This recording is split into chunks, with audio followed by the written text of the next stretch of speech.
Salutacions, què tal, com estan? Punt i final a les festes patronals de la Llosa de Ranes. Altres localitats encara segueixen celebrant els seus dies grans. Per altra banda, també hi ha la programació cultural habitual o les tasques pròpies de cada ajuntament. Estos són els assumptes que destaquem avui al nostre sumari. La Llosa de Ranes mostra la seva devoció pel seu patró, el Crist del Miracle, amb una solemne processó en el seu honor en l'últim dia de les festes patronals. La Pobla del Duc celebra la festa cívica del raïm en una intensa jornada d'activitats al marc de les seues festes patronals. Fins el 16 de setembre, Llutxent gaudix de la 19ª edició del Festival Internacional de Música Les Nostres Arrels. Ontinyent afronta un nou episodi de pluja intensa amb la revisió dels sistemes de drenatge d'aigua en els punts on es podrien ocasionar talls de trànsit, eliminant-se els principals problemes que es van tenir en 2019. Com els contàvem a l'inici de l'informatiu, el passat dimarts, la Llosa de Ranes honrava el seu patró, el Santíssim Crist del Miracle. Amb este acte solemne i fervorós es posava el punt i final a les seues festes patronals 2023. El dimarts 29 d'agost, la Llosa de Ranes posava el punt i final a les seues festes patronals, on aquesta vegada el gran protagonista fou el Crist del Miracle. I la jornada va ser frenètica, ja que s'encetava a les 6 del matí amb una despertar i la missa al Calvari i el posterior trasllat de la imatge del patró fins l'església parroquial.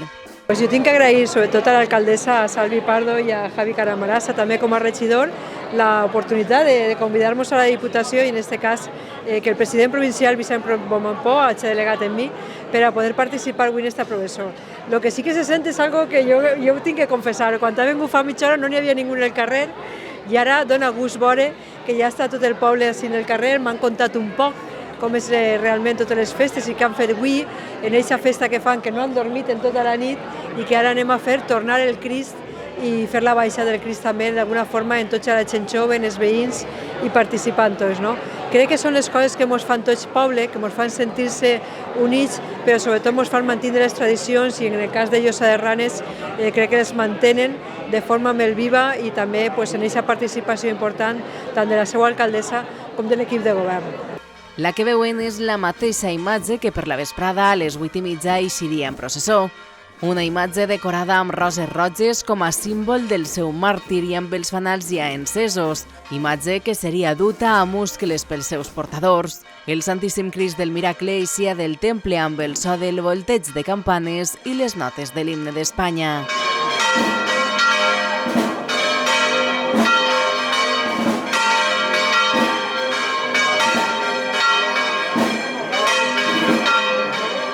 Tot el poble, grans i menuts, amb ciris en mà, participaren en silenci mostrant la seva devoció en tot moment. També l'acompanyaren la corporació municipal, així com els festers i festeres. Elles, absolutament de negre, amb pinta i mantellina.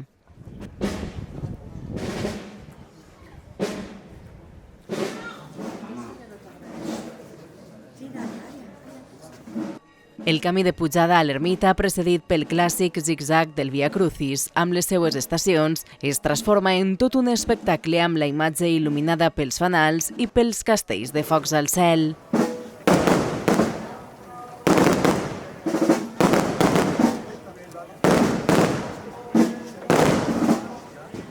La talla, quasi de tamany natural, entra finalment a l'ermita del mateix nom que el patró.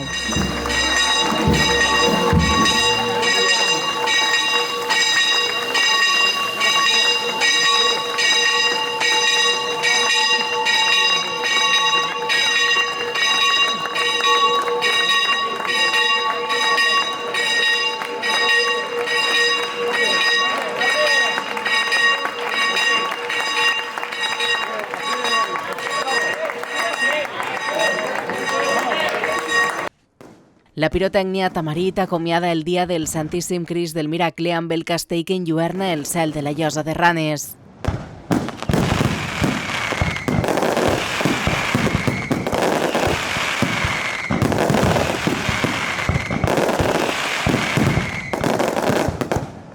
Seguidament, a la plaça Major es prendria foc a la tradicional traca de colors.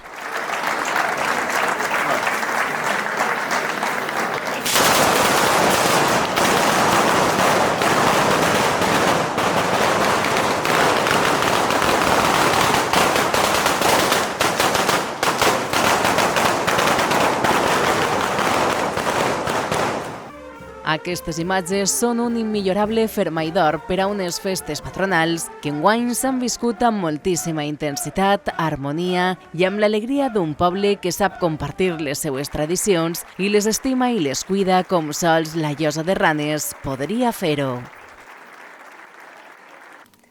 Seguim parlant de les nostres tradicions, en aquest cas des de la Pobla del Duc, que ha recordat el seu passat vitícola amb esta tradicional festa cívica del raïm.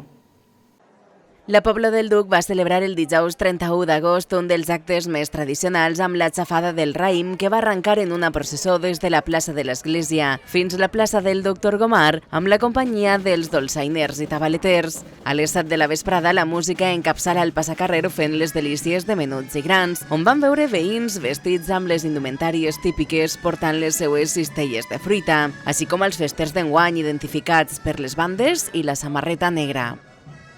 L'alcalde i alguns membres de la corporació tampoc van voler faltar a aquest tradicional acte.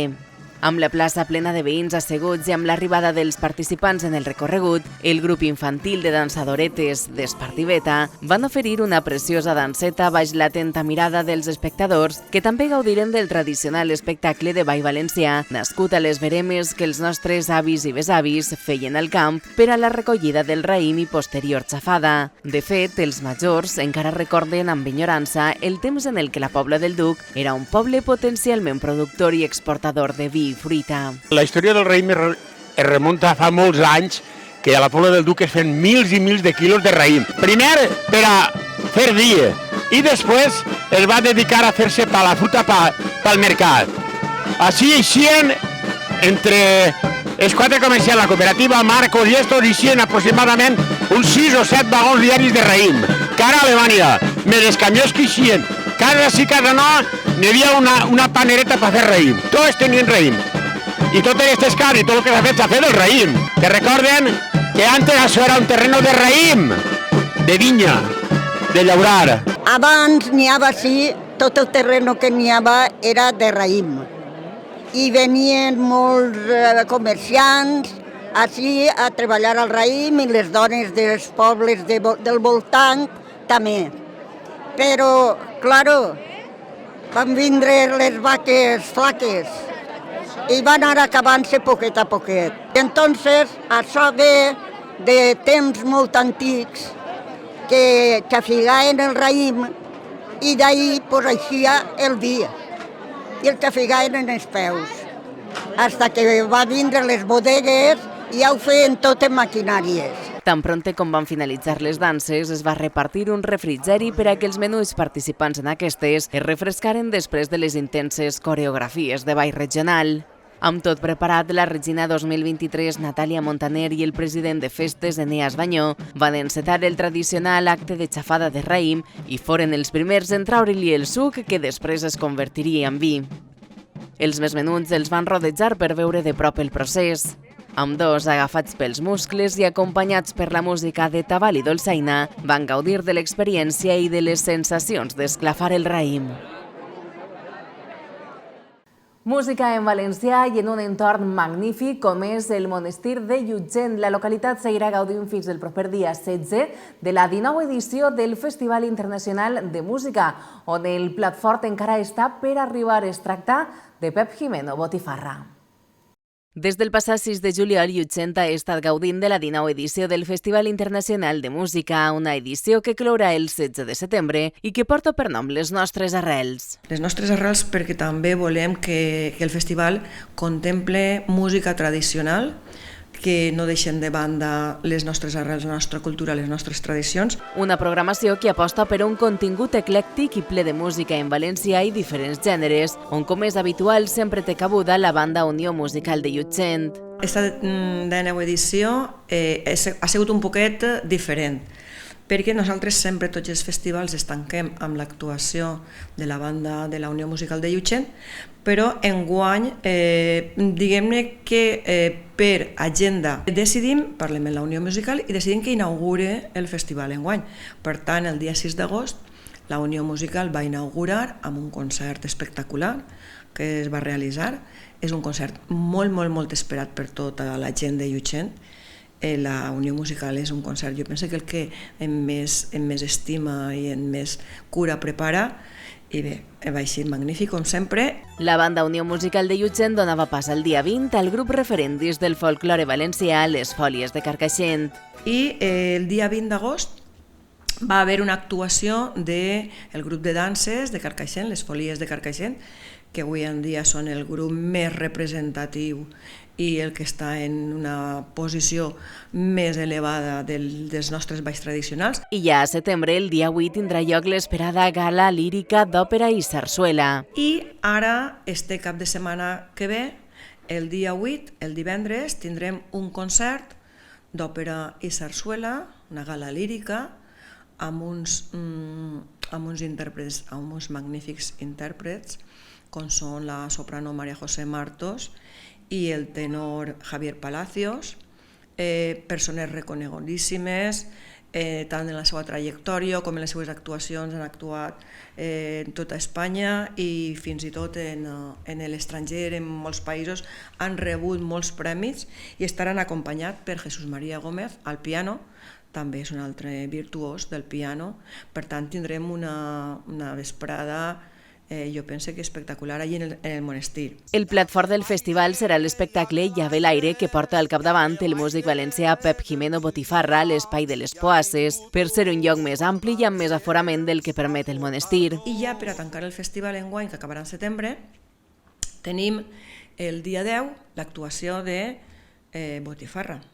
Per tant, diguem-ne que enguany hem tingut unes actuacions estel·lars i res, estem molt satisfets. L'accés és totalment gratuït a totes les actuacions del festival. Aquest fet esdevé una nova mostra del que simbolitza el mateix per a la corporació municipal. Nosaltres sempre demanem subvencions, totes les subvencions que eixen, que podem acoplar al festival, normalment de la Generalitat, de l'Institut Valencià de Cultura i de la Generalitat, que podem, també de Diputació, que podem acoplar a este tipus d'event. L'alcaldessa és molt conscient del gran valor patrimonial que té el monestir del Corpus Christi de Llutxent i de la riquesa que aporta la música a la societat. Per aquest motiu han programat una nova edició plena d'interès tant per a la població de Llutxent com per a tothom que desitja gaudir dels espectacles que oferiran les diferents agrupacions. La gent sol participar molt perquè és un lloc també emblemàtic, el monestir, perquè es fa en estiu i és un magnífic lloc per a passar una velada espectacular allí, escoltant bona música. És a dir, la gent ho aprecia molt, i no solament la gent del poble, sinó que cada vegada estem veient com prou més gent dels voltants ve a escoltar i a gaudir d'estos concerts. Un festival per a qui vulgui retrobar-se amb l'esperit musical del monestir de Llutxent. Diversitat, qualitat, proximitat i actualitat serien adjectius propis per a aquesta nova 19ª edició del Festival Internacional de Música a Llutxent. I el nostre repàs informatiu avui el tanquem a Ontinyent, on ja es treballa en fer front als possibles problemes que podrien derivar-se de la dana anunciada per a este cap de setmana. Ontinyent afronta aquest cap de setmana l'anunciat episodi de pluja intensa amb els deures fets. Actuacions com l'enderroc de les cases de cantereria, les obres antiinundacions a Benarrai o el nou col·lector general d'aigües adjacent al riu Clariano permeten a la ciutat afrontar les precipitacions de manera molt diferent a la dana de 2019. Les obres per millorar la resposta a les fortes pluges ja van respondre satisfactòriament en l'episodi del passat mes de maig, quan es van acumular més de 130 litres per metre quadrat. A la zona de cantereria, en enderrocar-se les cases, s'ha eliminat els riscos per a les persones. A Benarrai, la zona de laminació evita les inundacions que històricament patia el veïnat i el nou col·lector general d'aigües està preparat per a resistir estos episodis. Amb tot, el Departament de Serveis Municipals està treballant per prevenir i atendre possibles problemes derivats d'un fort episodi de pluja en altres punts. Així, s'ha procedit a revisar els sistemes de drenatge d'aigua i neteja dels embornals i s'han disposat tanques per tallar el trànsit passos inundables que habitualment es veuen afectats per l'aigua a zones com el camí vell de Xàtiva o la carretera del Carril. De la mateixa manera, s'ha previst que en cas de requerir-se hi haurà a punt màquines retroexcavadores per si fora necessari.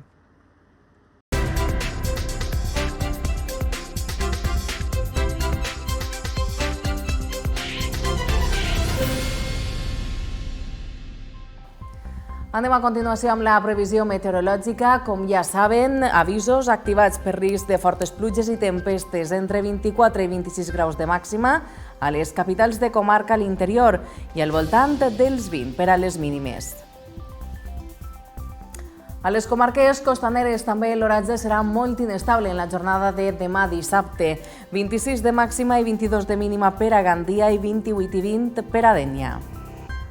Avui compartim la imatge d'aquesta superlluna o lluna blava que ens deixava l'última nit d'agost des de Fontanars dels Alforins, en Josep Gandia, i a l'Olleria mirant al cel pels actes que han de celebrar-se aquest cap de setmana. És la foto que ens envia Mari Nieves Sánchez. Ja saben que vostès també poden participar en aquesta secció, per això només han d'enviar-nos les seues instantànies a la nostra adreça info@comarcal.tv. Tota la informació, totes les notícies i més actualitat a través de la nostra web www.comarcal.tv. Esto per avui ho deixem així. Com sempre, gràcies per acompanyar-nos. Molt bon cap de setmana.